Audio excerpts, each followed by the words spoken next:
Look, I need to be straight with you about something that's happening right now in the precious metals market. And I'm not talking about some theoretical scenario that might play out over the next few years. I'm talking about a situation that's unfolding this week, and if you don't understand what's happening, you could miss one of the most important buying opportunities we've seen in recent memory. Here's what I mean. Right now, as we're heading into the final days before the new year, something unusual is happening in the gold and silver markets. The price action we're seeing isn't random. It's not just typical year-end volatility. What we're witnessing is a deliberate suppression pattern that happens almost like clockwork during this specific time period, and the smart money knows exactly how to exploit it. Let me paint you a picture of what's really going on behind the scenes. Every year, as we approach the holidays and the end of the fiscal year, large institutional players and commercial banks engage in what I call window dressing. They're adjusting their positions, managing their books, and creating specific price movements that serve their interests. And here's the thing most retail investors don't realize.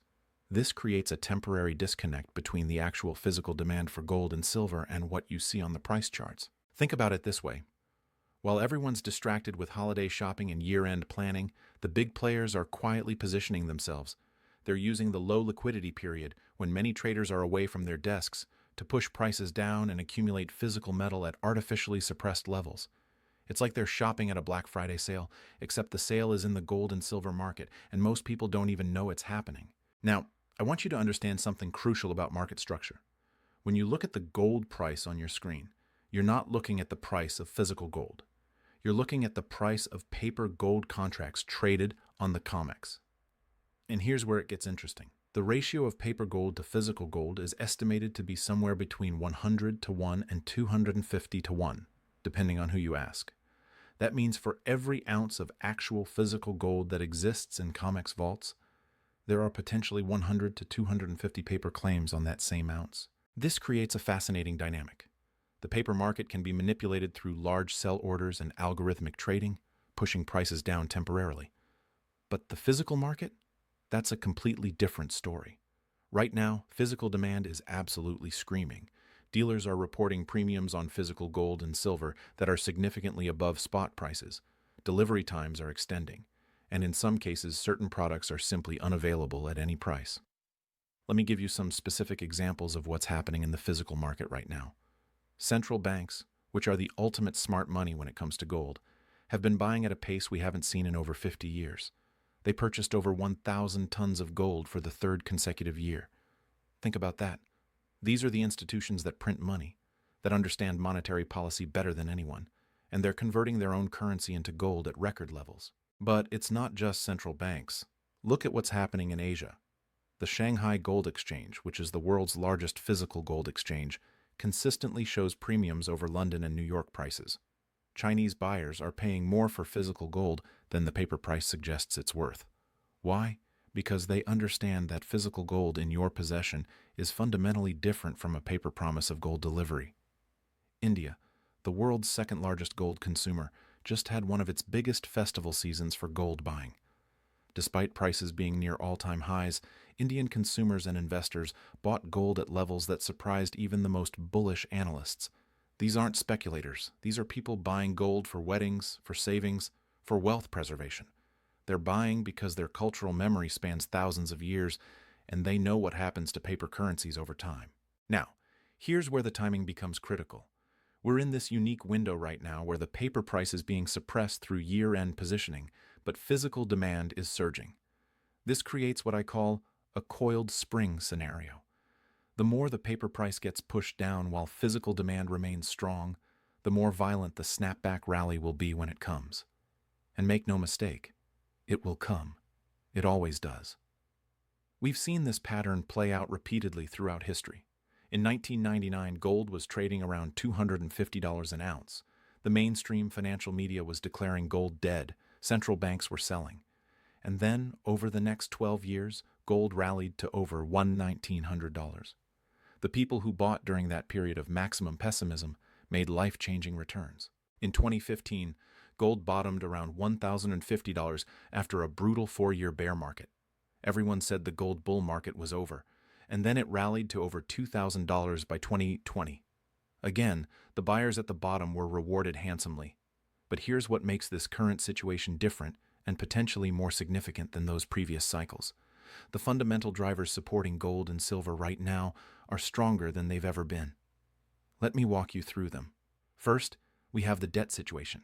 The United States government is now carrying over $36 trillion in debt. That number is so large it's almost meaningless to most people. But here's how to think about it. The interest payments on that debt now exceed the entire defense budget. We're paying more just to service our debt than we spend on our military. And those interest payments are accelerating because rates are higher than they've been in years. There's no mathematical way to pay this debt down. None. The only options are default, which would be catastrophic, or inflation, which is the slow default. And guess what happens to gold and silver during periods of currency debasement? They preserve purchasing power.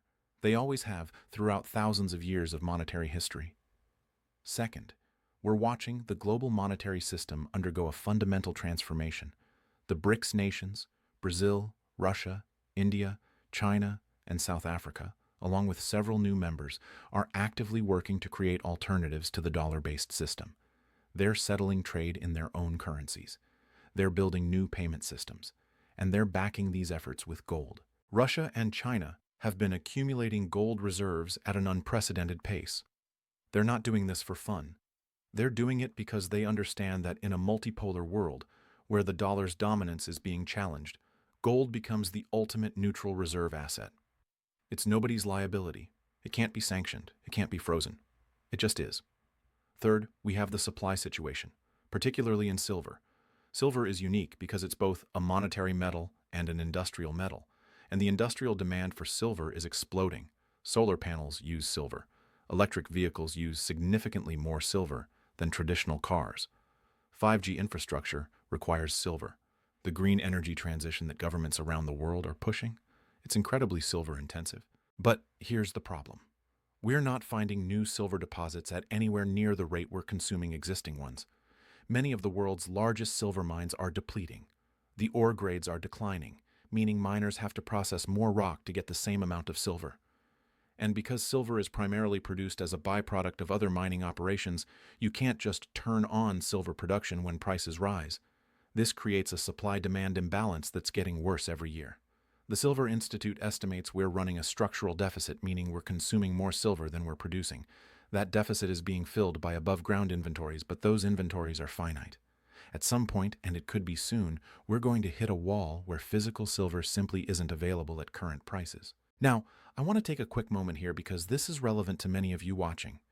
If you're sitting on retirement accounts, IRAs, 401ks, with $100,000 or more, you need to understand that you have options for protecting that wealth with physical precious metals.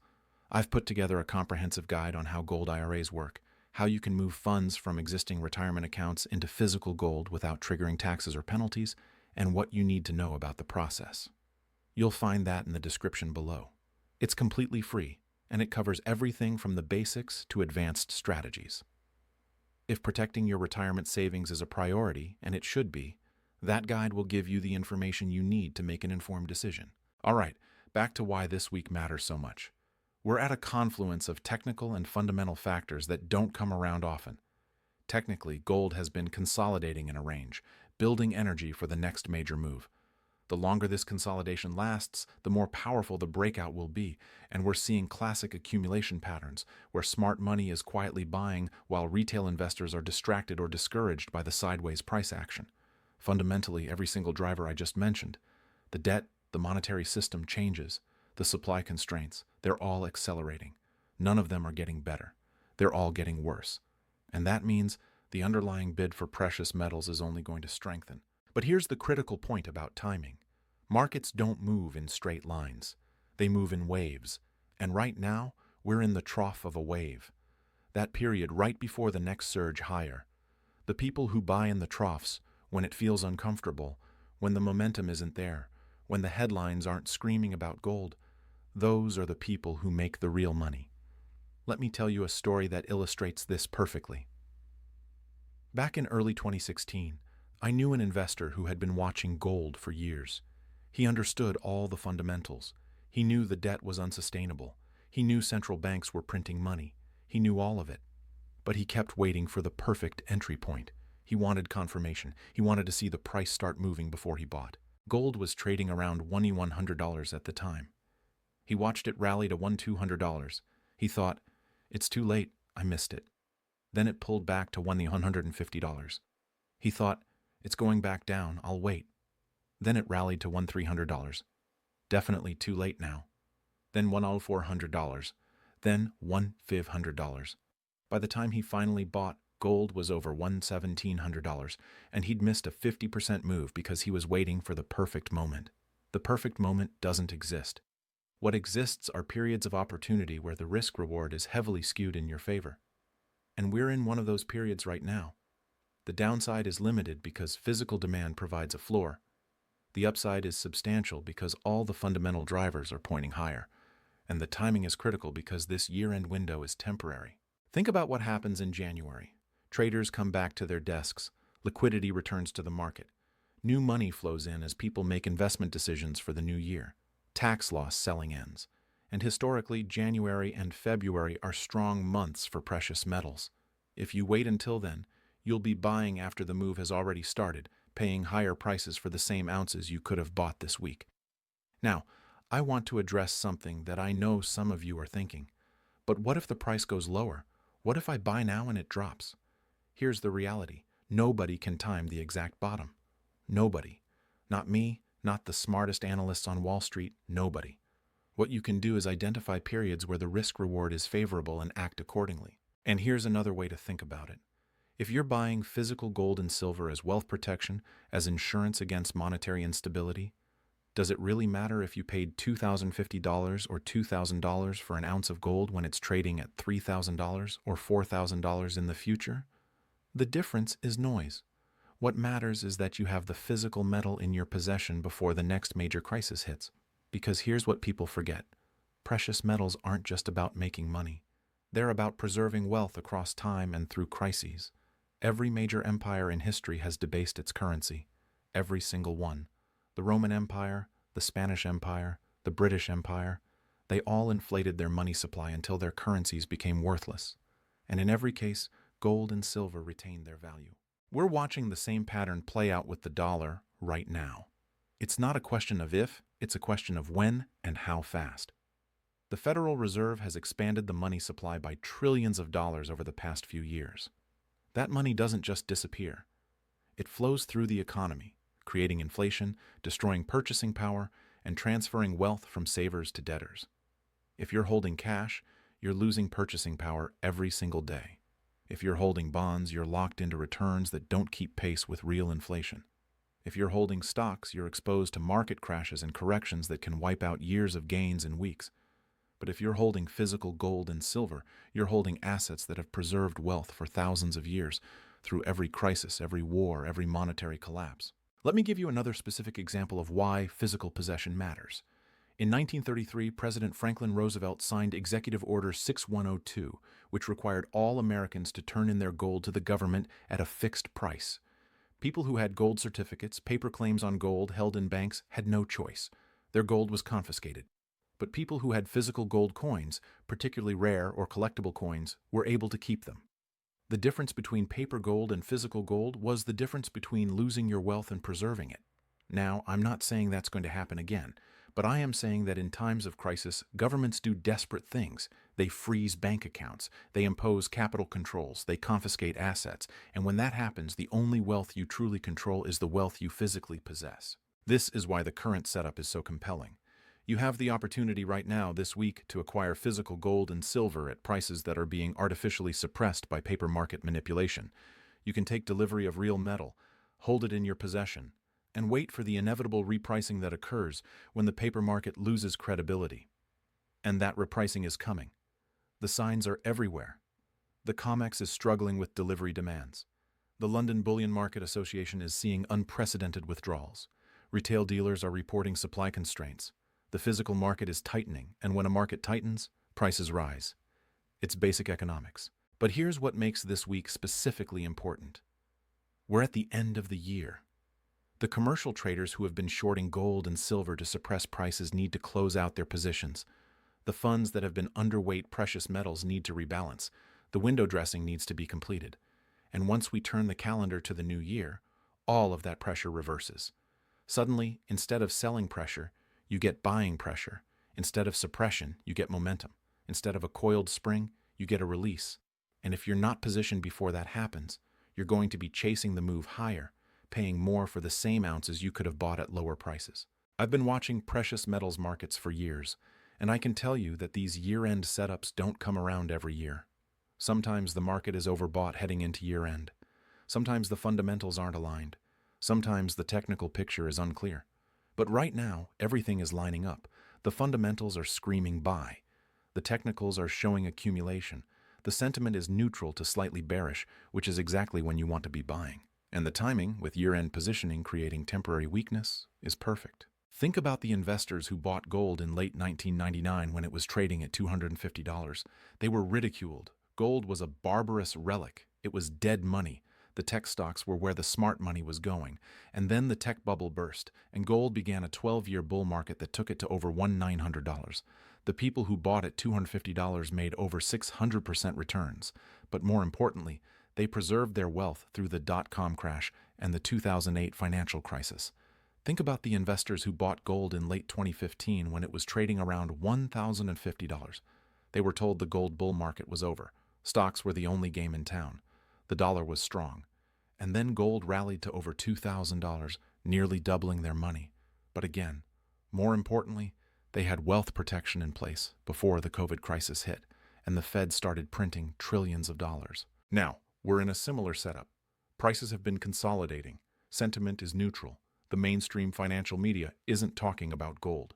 And all the while, the fundamentals are building, the pressure is increasing, and the smart money is accumulating. This is when you want to be buying. Not when gold is making new all-time highs and everyone's talking about it. Not when silver is up 30% in 3 months and momentum is screaming. But now when it's quiet, when it's boring, when nobody's paying attention. Because here's the truth about markets. By the time everyone knows about an opportunity, it's too late. By the time your neighbor is talking about buying gold, by the time the financial news channels are running special reports on precious metals, by the time your financial advisor is recommending a gold allocation, the easy money has already been made. The people who profit are the ones who act before the crowd, who understand the fundamentals before they become obvious, who have the courage to buy when it's uncomfortable. And I'll be honest with you, buying right now might feel uncomfortable. The price action has been choppy. There's no momentum. The headlines aren't exciting. But that's exactly why this is the right time. The uncomfortable times, the boring times, the times when nothing seems to be happening, those are when the foundation for the next major move is being built. Look at what's happening in the options market. The put-call ratio for gold is showing that traders are positioned for downside, not upside. That's a contrarian indicator. When everyone's positioned for lower prices, that's usually when prices go higher. The market loves to prove the majority wrong, and right now, the majority is either neutral or slightly bearish on precious metals. Look at what's happening with mining stocks. The gold miners, the companies that actually dig gold out of the ground, are trading at valuations that suggest gold prices are going to fall. But their production costs are rising. Their ore grades are declining. Their all-in sustaining costs are pushing higher, and yet their stock prices are depressed. This disconnect doesn't last. Either gold prices fall to match the mining stock valuations, which seems unlikely given the physical demand, or mining stocks rally to reflect higher gold prices. And when that happens, the gains in mining stocks can be multiples of the gains in gold itself. Silver miners are even more compelling. Silver mining stocks are trading at some of the lowest valuations relative to the silver price that we've seen in years. And remember, silver has that dual demand, monetary and industrial. As the green energy transition accelerates, as electric vehicle adoption increases, as solar panel installations grow, the industrial demand for silver is going to surge. Combined with the monetary demand from investors seeking inflation protection, you have a setup for a significant repricing in silver. But here's the thing about mining stocks. They're leveraged plays on the metal price. If gold goes up 20%, a well-run gold miner might go up 40% or 60% or even more. But they're also more volatile, more risky, and subject to operational issues, political risks, and management decisions. That's why the foundation of any precious metals position should be physical metal. Own the real thing first. Then, if you want additional leverage and you understand the risks, you can add mining stocks And when I say own physical metal, I mean actually take possession of it. Not a gold ETF, not a certificate, not a promise from a bank. Real metal that you can hold in your hand, that you control, that nobody can take from you with a keystroke or a policy change. Because in a real crisis, paper promises become worthless. Physical possession is what matters. This is why this week is so critical. You have the opportunity to acquire real physical gold and silver at prices that won't last. The year-end positioning that's creating this temporary weakness is just that, temporary. Once we turn the calendar, once the new money flows start, once the technical picture improves, prices are going to move higher. And when they do, the premiums on physical metal are going to expand even further. Right now, you might be paying a 3% or 4% premium over spot price for physical gold coins. In a tight market, that premium can go to 8%, 10%, or even higher. I've seen periods where certain silver products were trading at 30% or 40% premiums over spot because physical metal simply wasn't available. You don't want to be trying to buy in that environment. You want to be buying now when premiums are reasonable, when supply is available, when you can actually get the metal you want. And here's another consideration: delivery times. Right now, most dealers can deliver within a week or two, but in a rush to physical metal, those delivery times can extend to months. I remember in 2020, during the COVID panic, people were waiting 8, 10, 12 weeks for silver deliveries. Some orders were canceled because dealers couldn't source the metal. If you're buying precious metals as insurance, as protection, you need to have them before the crisis hits, not during it. So when I say don't let this week pass without buying, I'm not being hyperbolic. I'm not trying to create false urgency. I'm telling you, based on years of watching these markets, based on understanding the fundamentals, based on seeing these patterns play out repeatedly, that we're in a window of opportunity that won't last. The smart money is buying, the central banks are buying, the Asian buyers are buying, and you should be too. The question isn't whether gold and silver are going higher. The fundamentals guarantee that they will. The question is whether you're going to position yourself before the move or chase it after it's already started. The question is whether you're going to pay today's prices or tomorrow's higher prices. The question is whether you're going to have the physical metal in your possession before the next crisis or be scrambling to find it during the crisis. And make no mistake, another crisis is coming. It always does. The debt levels guarantee it. The monetary policy mistakes guarantee it. The geopolitical tensions guarantee it. We don't know exactly when or what form it will take, but we know it's coming. And when it does, the people who own physical gold and silver will be protected. The people who don't will watch their wealth evaporate. This isn't about getting rich quick. This isn't about speculation or trading. This is about wealth preservation. This is about protecting what you've worked your entire life to build. This is about ensuring that your purchasing power survives the monetary chaos that's unfolding around us. And the time to act is now, this week, while prices are still reasonable, while supply is still available, while you still can. Don't let this week pass without taking action. Don't be the person who looks back 6 months or a year from now and says, I knew I should have bought. Don't be the person who understands all the fundamentals, but never acts on them. Be the person who recognizes opportunity, who has the courage to act when others are hesitant, who protects their wealth before the crisis hits. The window is open right now, but it won't stay open forever. Act accordingly.